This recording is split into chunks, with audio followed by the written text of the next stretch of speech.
Hi, everyone, and welcome to episode 111 of the Tick Bootcamp podcast. The title of today's interview is The Lyme Soldier, an interview with Christina Colandrea. My name is Richard Johannesson. And I'm Matt Sabatello. Matt, before getting sick from Lyme disease, Christina Colandrea was a fitness model and a member of the international bikini team.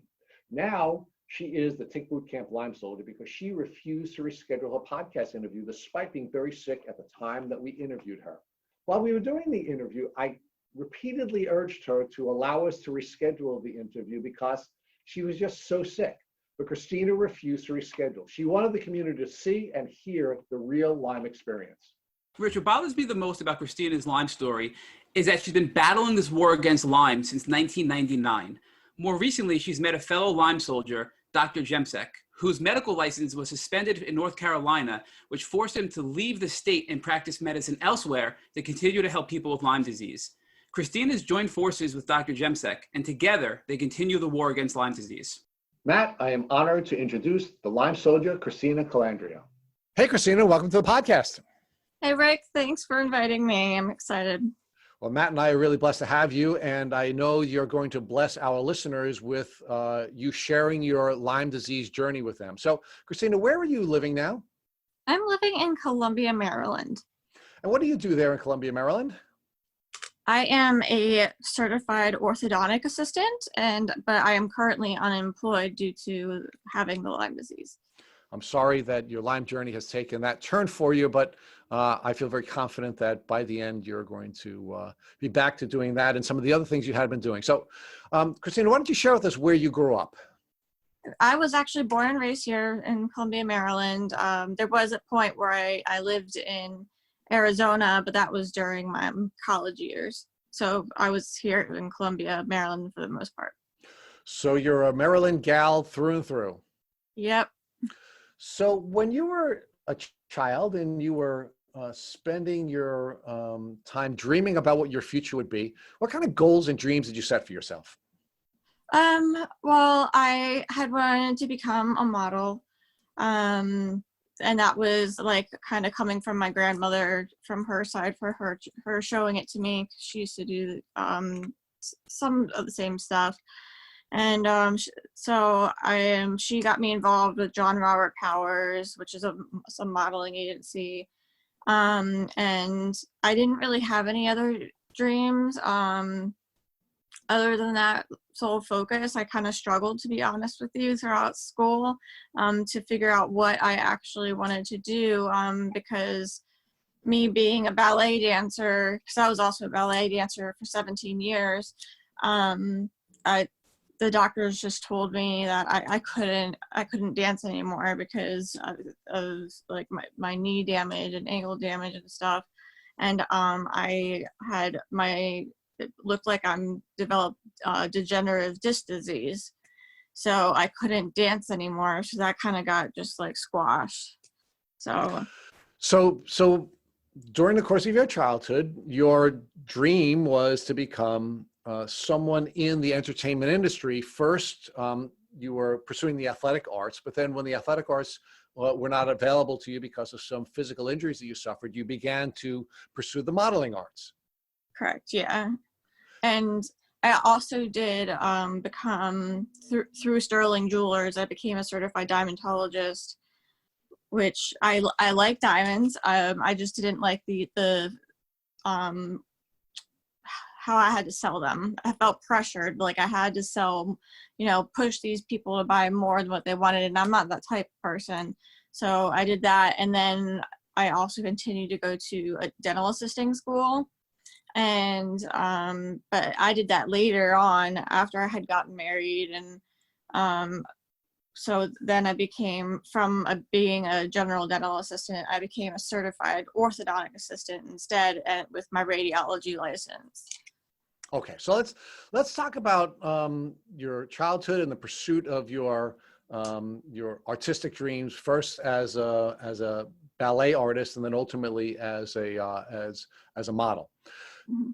Talk about the kind of work you did to prepare yourself for your artistic career, and what that ultimately meant to you.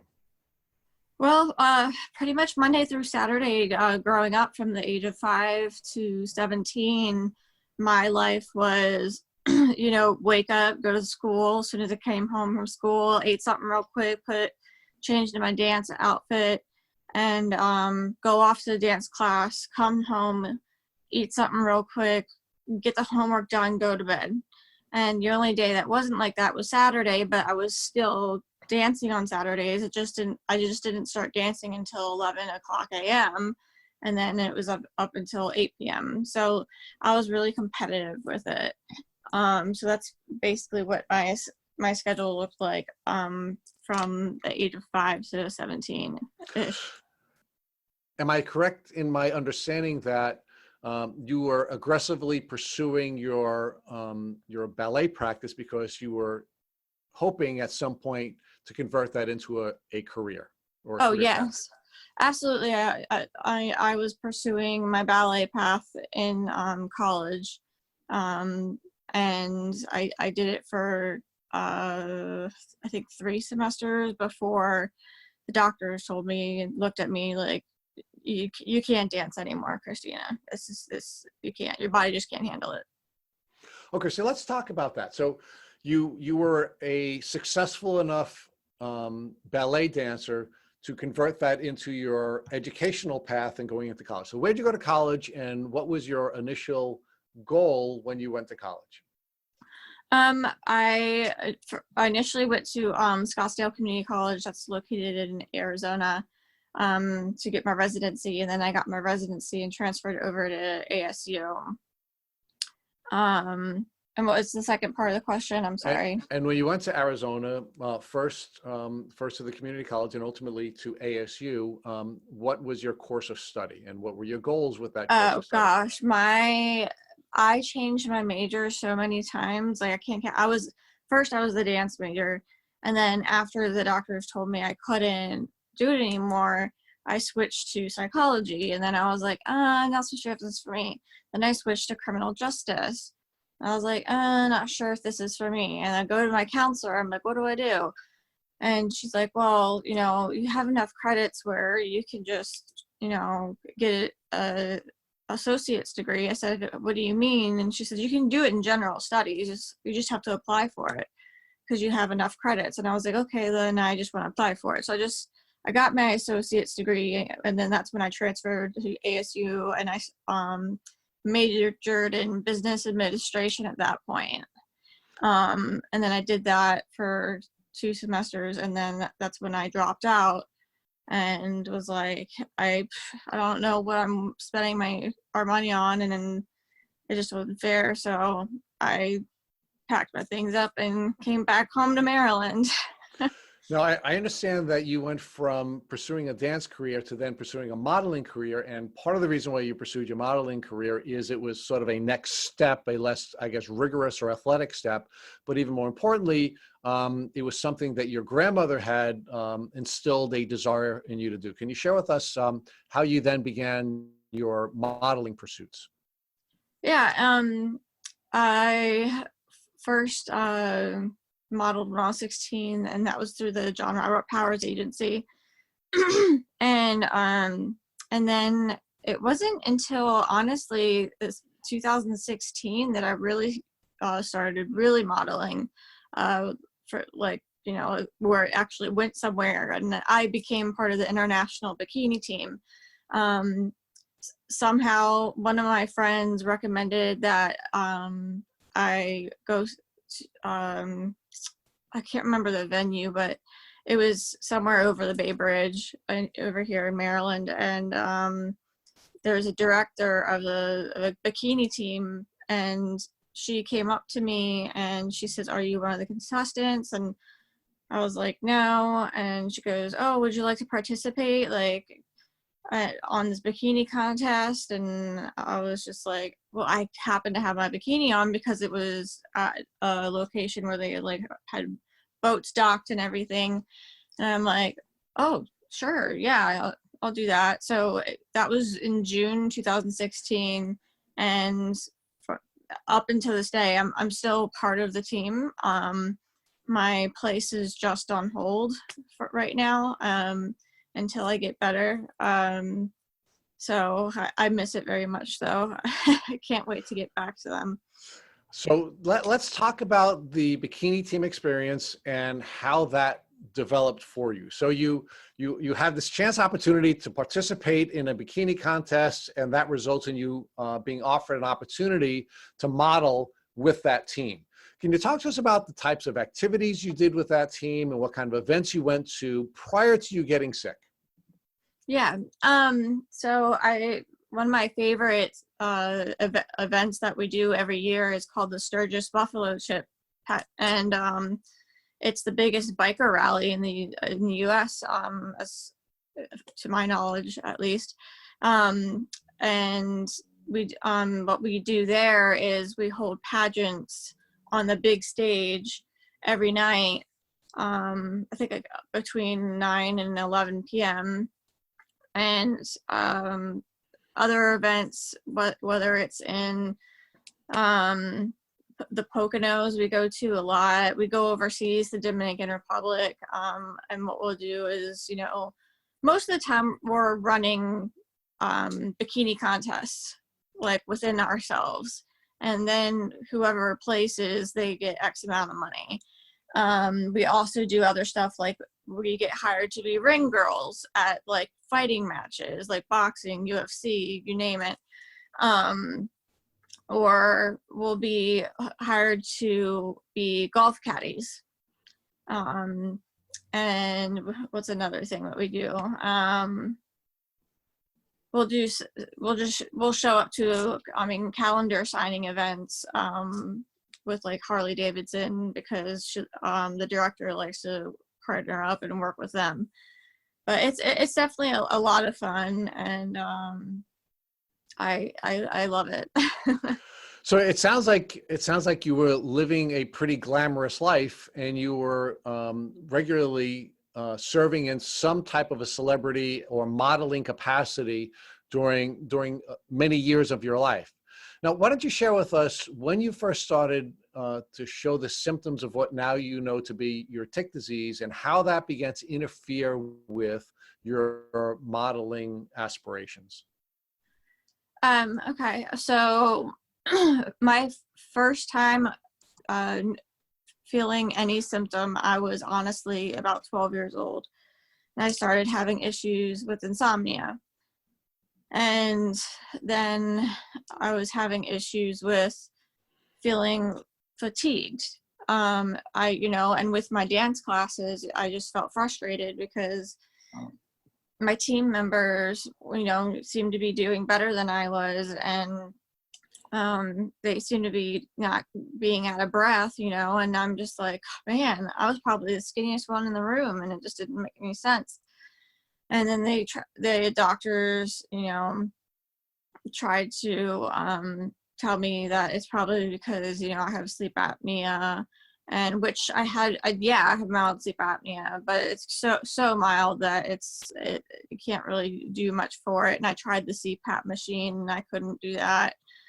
And then all of a sudden, out of nowhere, like, I'm constantly throwing up. I was throwing up multiple times a year. Like, they're on average from probably the age of 12 to 17, like, I averaged in the hospital up to 10 times a year. And I was vomiting, and then I got teased for it at the dance studio. People were making rumors saying that I was bulimic. And then that got to my school as well. And then there was even more drama at my school, and I had to be transferred schools because of the bullying. And, now, and it was Christina, awful. can I ask you to focus on that with me for a minute? So Yeah. you believe all of the symptoms that you're suffering during your childhood are related to your Lyme disease? Correct, absolutely. Now, you said that you were going to doctors as often as 10 times per year. Yeah. At any time during that part of your journey, did any doctor ever mention to you or a family member that you may be suffering from Lyme disease? Absolutely not. Nobody ever mentioned it. I never had even heard of it. The first time I had ever heard of it, I think I was 19 years old. And I'm 32 years old right now, but yeah, I was 19 years old, and I heard that one of my fellow members from my high school had gotten it, but I didn't bother to look into it. Okay, so now let's also focus on the same window of time where between the very early age when you first started showing your symptoms and now all of these hospitalizations that you had up through high school. Hmm. What did you know about ticks and what did you know about Lyme disease? At the time, I mean, I just knew that ticks weren't good and they just suck up blood and it can make you sick. Maybe that's all I knew. But like I remember just going and playing in the woods and like I'd come home and be like, oh ma, there's the tick on me, and she'd sit there and take tweezers and pull it out, and she made sure that the head came out, and we burnt the tick. And we saw nothing of it. So you were bitten by ticks many times during the course of your childhood? Oh, absolutely. Yeah, for sure. And other than knowing that you should remove them and that they could possibly make you sick, you didn't know anything else about ticks and Lyme disease? Yeah, you're correct. I really didn't know. Okay, so now let's fast forward to your college years. Were you continuing to show symptoms of what you now know to be your tick disease? Yeah, looking at it, I started having like attention problems. So I went to a psychiatrist and I was like, man, I'm having troubles focusing. I'm exhausted. Like, can you please help me out here? So they prescribed me Adderall to help, and that helped significantly. And I was like, oh, okay, that's all I needed, whatever. I have ADD, okay. So. But unfortunately, your symptoms continue to develop. You graduate from college or you complete your college education, and you now are in pursuit of your modeling career, and your symptoms continue to develop. Yes. So do you want me to talk about when my symptoms started to really get severe, where something I knew was definitely wrong? Yeah. Let's talk about you now at this stage in your life where you've completed your college education. You've now pivoted from your career path as a dancer to your career path as a model, and how your symptoms are beginning to develop and how they're interfering with your modeling career. Well, I first started back in last January, maybe even December. My hair started falling out like crazy. It was just not normal. And then I was noticing that I was needing more and more caffeine to go throughout the day. And then I was becoming very forgetful, and my hips were bothering me really bad. And then my knees would bother me every so often. And so I, hey, can you pause that? Yes. I just like totally, when I started going on my rant, my brain went whoop. We understand. We understand. So exactly. Matt will edit that. I'll just clap. So, okay. So Christina, let's go back to talking about your symptoms developing about a year and a half ago, where you started to suffer more severe symptoms than you ever had during the course of your life. Okay. Yeah. So it started with my hair falling out and the headaches, and then needing the energy drinks in order to function. I don't know if you guys are familiar with the Bang energy drinks, but they're equivalent to 3 cups of coffee. And I was finding myself drinking anywhere from 2 to, I went from 2 a day to 5. On top of that, I would go take pre-workout and try to go do an exercise routine. And because I was in the gym all the time, because my modeling, I was known as one of the fitness models on the team. So I had to stay fit. And the one day I went to the gym, I felt tired, and I was like, oh, just drink another energy drink. And that was like my 6th one for the day. And then I took pre-workout, and I'm at the gym. I'm not there even 20 minutes. And usually a workout for me is about 30. And I'm not even there 20 minutes. And before I know it, bam, I collapse at the gym. And next thing I know, paramedics are being called. Now, Christina, before that event, and it sounds like it was just getting worse and worse and worse before that event where you had your collapse. Yeah. Do you know if you were bitten again by a tick? Meaning, when was the last time you were bitten by a tick prior to you having the event where you collapsed at the gym? Yeah, so my second doctor that I had gone to, he said that based off of what he sees with my blood work and all, he believes that I was bit for a second time when I first started seeing like my symptoms arise back in last January, or when was that? I You can't said remember December or the date. January. Well, it's okay. Yeah. That's okay. So, but other than your doctor telling you that he believes that you were reinfected, did you yourself remember finding a tick on you that you had to remove around that time? No, I don't remember being bit by anything. Okay, so you're at the gym and you collapse, and you said you wake up and the paramedics are treating you. What did the paramedics do? And ultimately, did you receive a Lyme diagnosis after that collapse? I mean they took my vitals, my EKG showed something off, and it was kind of like my heart rate was going up and down really fast too. And so get to the hospital and they're just kind of like, you're fine, you just need to decrease your caffeine intake. And so they said it was just like basically a caffeine overdose. And like, okay, so I went to my doctor and I told him something's wrong, and he's like, well, I'll draw some blood to see what's going on. He even comes back, he goes, everything seems normal. And I'm like, doc, something is not right. Like, this isn't normal, drinking 5 of these a day. And then all of a sudden, one day, my mother told me that my father was diagnosed with Lyme disease. And I was like, what? And so, because like I was living with them, and so I went back to my doctor and I said, please, can you test me for Lyme disease? He says, I don't think you have it, Christina. And I was like, oh, I just want to have peace of mind. Just please do it for me. He's like, okay. And sure enough, I tested positive and I had all the bands.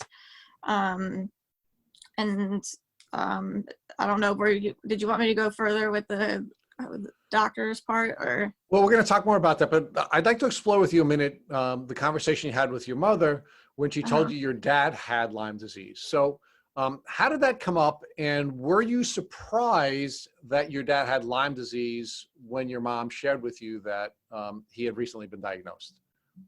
When she told me, I was definitely shocked because, like I said, the only person I knew that who had it, they went to high school with me, and I had overheard that it could be deadly, but that's all I knew about it, and so it scared me. And I'm not too sure why they tested my dad, but my dad, he had like a joint pain and everything, so I guess that's why they tested him.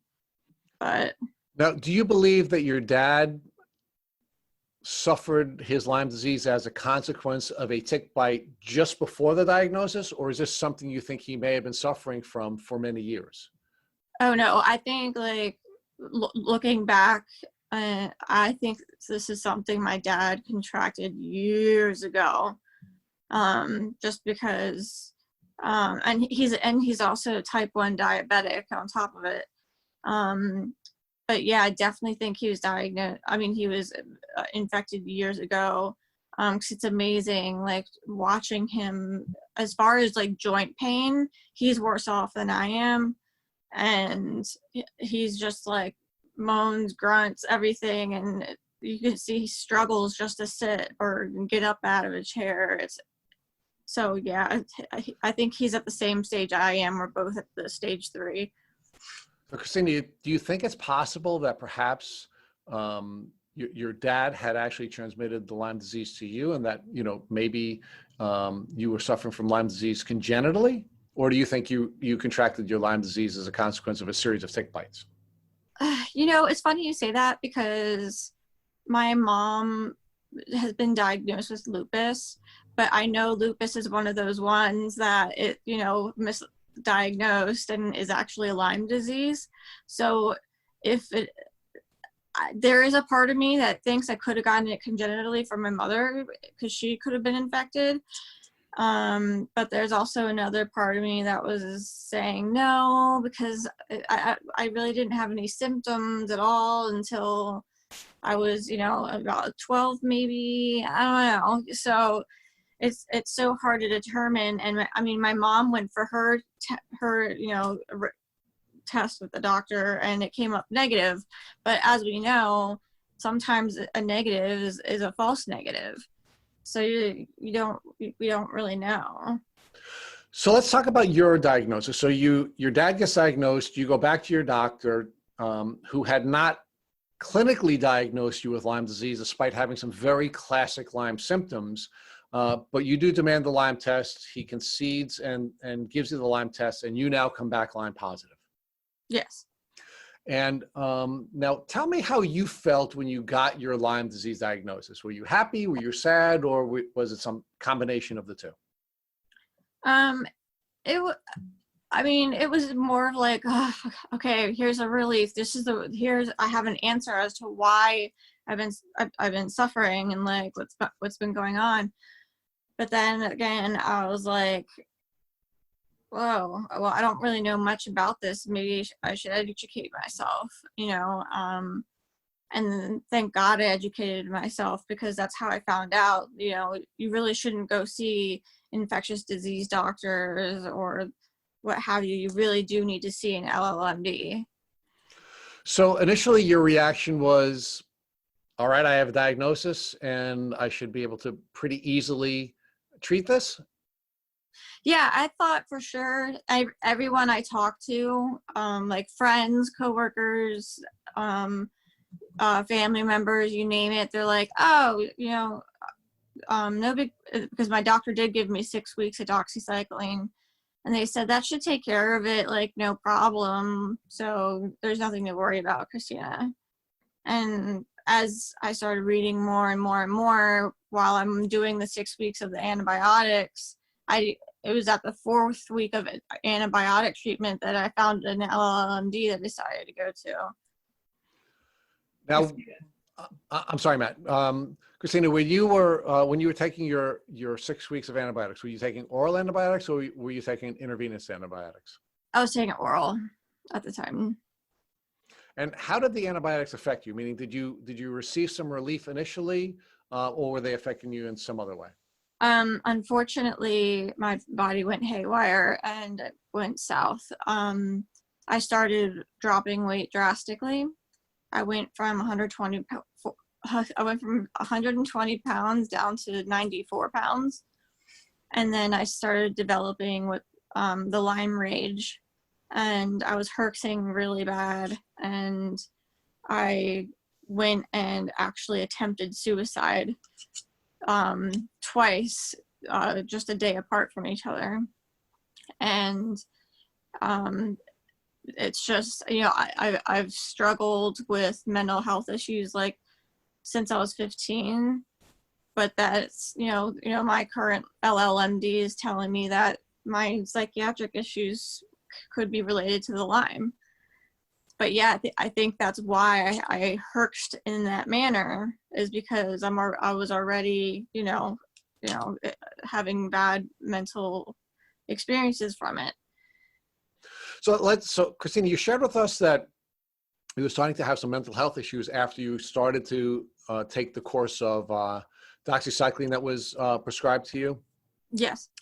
One of the things that we've consistently observed is that mental health challenges are often a presentation of Lyme disease. In fact, the guest we interviewed just before you this morning shared with us that she went through a period where she was going through Lyme rage, where there were all kinds of angry, outbursts that ultimately had her deal with some job-related issues, because although she's a generally passive person, she was getting angry and she was engaging in all kinds of outbursts. So that's a pretty common experience. Can you share with us how your mental health issues were presenting now that you were taking your antibiotics?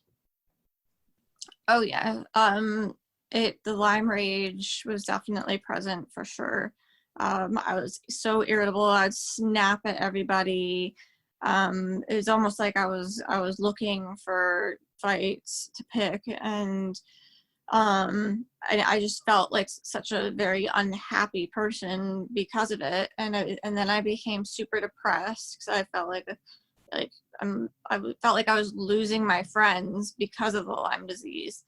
And I just got very suicidal, and I decided to pull the trigger on trying to take my own life, and twice, for just a day apart from each other.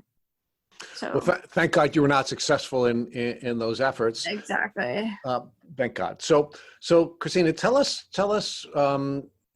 what your medical journey was like after that. Meaning, you're beginning to have mental health challenges. Are you discussing those with your doctors, and what are your doctors doing to help you to deal with the mental health challenges, and specifically the Lyme rage? Okay. Well, there's a RN I see at a psychologist office, and she's my provider, and she's totally on board with my treatment and with my LLMD. And I first started seeing an LLMD. It took me about like a month to get in, and that LLMD, I did not like her that much. So I switched to another LLMD, and this is the one that treated me while I was herxing really bad and got hospitalized. And due to the hospitalization and how he handled the situation and his lack of concern and telling me he wants to put me on another medication that could have a side effect of suicide, I was like, oh, no, I can't be doing this. And he didn't even bother to call to check up on me, even though he knew I went into the mental institution.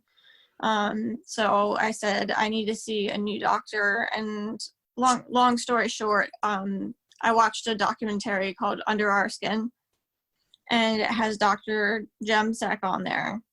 And I thought he was in North Carolina, and then his practice closed and stuff. But then I realized that he's actually, reopened, and he's here in DC. And so I got super excited. And there were some events that happened in between, but now I'm seeing Dr. Jemsek, and I love his protocol and his approach on things, because it's a lot more safer approach. So talk to us about the journey to Dr. Jemsek, who, as our listeners, I'm sure, are well aware of. There was an effort by the state of North Carolina to remove his medical license, and he was recently cleared. And we actually celebrated the clearing of Dr. Jemsek and the withdrawal of the charges that were brought against him by the state of North Carolina. So thank God that happened, because he wouldn't be there in DC for folks like you to have as a treating physician. Exactly, yeah. So tell us about Dr. Jemsek and how he has been different for the way he's been treating you than everyone else that you worked with before you were blessed enough to find him. Dr. Jemsek is absolutely amazing, and his staff too. They're so knowledgeable, and they are like his bedside manner and his nurse's bedside manners are just amazing. Their attention is 100% on you. I didn't wait, I don't think, more than a minute or two tops in the exam room by myself, until it came back in. It was just his approach, how he does it is they like to make sure they stabilize you first, and that means mentally as well. So that's why they're working hand in hand with the nurse practitioner that's at my psychiatrist's office. And they first started me on a bunch of supplements to boost my immune system because they saw that my immune system is like really low. And so they try to boost it first because they didn't want my body fighting when my immune system is being low. So we boost the immune system, and they've just recently, last week, got me started on the antibiotics. So I'm starting to feel some like cognitive impairment going on because I'm herxing. But yeah, so then I wound up at, did I say I wound up at GemSec's office? Yeah. You did, Christina. Yes, you said that you've been working with Dr. Jemsek now. Yeah. So, oh yeah, his, I can't say enough how amazing he is, and he's worth a trip if people are looking for an LLMD. I mean, there's nobody better, like literally nobody. So tell us about how you're doing now. Meaning, I understand that you're in the middle of a new treatment protocol with Dr. Jemsek, and I understand that there are some cognitive challenges that you're facing because you're in the midst of this new treatment. But tell us how you're doing now and what your hopes are for completing your treatment with Dr. Jemsek's office. Yeah. Well, for the most part, like my symptoms are a little bit at bay, except for the cognitive part. I'm struggling. I'm sure you guys could probably tell, but for my memory, I'm definitely struggling. And what was the second part of the question, Matt? How are you? What are you expecting to happen as you progress through your treatments with Dr. Jemsek's office? Oh, I think that my herxing might get worse. To be honest, but not too much. I think I'm just gonna have to like need my wheelchair more often, because if I walk too far, like my legs feel super weak and then they want to give out, and then that for the next 3 days I'm paying for all the energy, I spent on myself. So, excuse me. So, Christina, can you share with us what you're doing for your herxing? For detox, for herxing, you have to detox, and what I do for that is I dry brush every day. And for whoever doesn't know what that is, it's like it's a brush. I think it's made out of boar's hair. They can make it out of other stuff too, but you use it to brush your skin, and you go up in the motion towards the way of your heart with every part of your body, and you go 2 to 3 strokes over each part, and that helps open up your pores and helps your body to be able to detox. Another way to some people do it once a day, some people do it twice a day. It's up to them. I do it at least once a day. And then the best thing for, if you can, is to shower right afterwards. And they say that helps with the herxing and the symptoms and detoxing. Also taking Epsom salt baths, 15 to 20 minutes, no longer than 20 minutes, because if you sit there for longer than the 20 minutes, those toxins can actually get reabsorbed back into your body. So that's like really, really, really important. And then, I'm drinking tea by the Yogi teas. I get mine from Wegmans. You can buy them online on Amazon. They're great. So I have the regular, just plain detox, the peach flavor, wild berry flavor. It tastes great. You don't even need to add anything to it. And stretching. I've been stretching a lot. That also helps with detoxing as well. So yeah, those are my main ones. Okay, so your detoxing framework includes dry brushing, Yes. Epsom salt baths, but only for 20 minutes, so you don't reabsorb any of the toxins.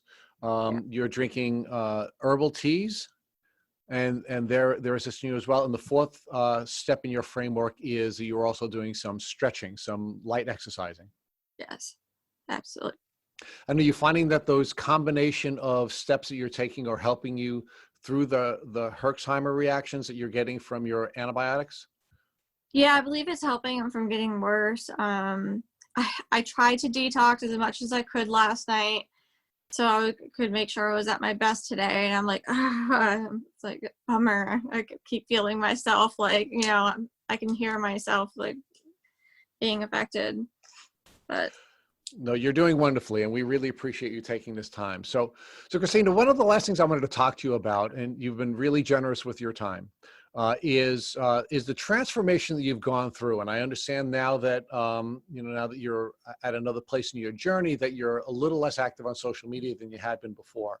But one of the things that attracted us to you and made us want to interview you for this podcast is that you're one of the very active people in the social media community, giving back to folks who are going through struggles with Lyme disease. And you're putting up wonderful photos, and you're talking about your experience as someone on a Lyme disease journey pretty regularly. So can you talk to us about what inspired you to start giving back, and what inspired you to use social media as your vehicle to give back to the Lyme community? Honestly, it was my team, the International Bikini Team. It made me realize, being part of them, that because I have a couple thousand followers, and the plan is to get more, it made me realize, I said, oh, holy crap, I might be able to get to some people, and people that are struggling like I am and feel like they have no hope, and that there's, nothing can be done. And I'm like, if I start posting about it, and I need people to be advocates and, be aware. People really need to be aware, even if they don't have the tick, or they don't know anybody that has it, or whatever. People need to start being educated. I was like, and I don't want people to feel like they're alone either, and that like there's people just like them who are struggling just as hard, and we're just trying to keep a straight face the whole time and just keep pushing through. And it's nice to feel like you're not alone, and I wanted to be able to give that gift to others. So Christina, I'm going to ask you one last question after thanking you for not only giving so much of your time to us today, but to giving so much to the Lyme disease community by using your platform as a vehicle for letting people know that although you are a bikini model and you are living the life in many ways of a celebrity athlete or a celebrity model, that there is a lot of pain behind the beautiful pictures that you're posting, and that you are letting others know that they're not alone. So thank you for doing that work. And I'm going to ask you one more thing. I'm going to ask you to give us one more thing as part of this podcast. And that is, in the event that, God forbid, someone in your family came to you and they told you that they had a tick biting them, what advice would you give to them so that they wouldn't have to go on the terrible journey that you unfortunately find yourself on? For them to, if they can save the tick, definitely save the tick. Bringing it into the doctor so they can examine it, see if it is a deer tick or what kind of tick it is and such. And then, ask the doctor to give you the doxycycline. I personally, I wouldn't want to take the risk of saying if it is or not a tick. I'd say take the 6 weeks doxycycline anyways, but just to be on the safe side, because I couldn't imagine going through this Lyme journey ever again. I mean, it's terrible. Thank you for listening to the Tick Bootcamp interview with our guest, Christina Colandrea. To our listeners, we have a call to action. First, if you'd like to learn more about Christina Colandrea and her tick disease journey, please visit her Instagram page at hot_Lyme_mess. Second, if you enjoyed this episode of the Tick Bootcamp podcast, please share it with your friends by using the social media buttons you see at the bottom of the post. Third, Tick Boot Camp has created a Tick Bite Blueprint that has been inspired by the information that has been shared with us by past guests on this podcast. We urge you to visit our website at www.tickbootcamp.com to view the blueprint. Please note we would appreciate any input or improvements you would like to offer. Fourth, don't forget to subscribe to this podcast on iTunes, Google Play Music, or Spotify to get your automatic episode updates of our Tick Boot Camp podcast. And finally, please take a minute to leave us a review on iTunes or on our website. Thank you for listening.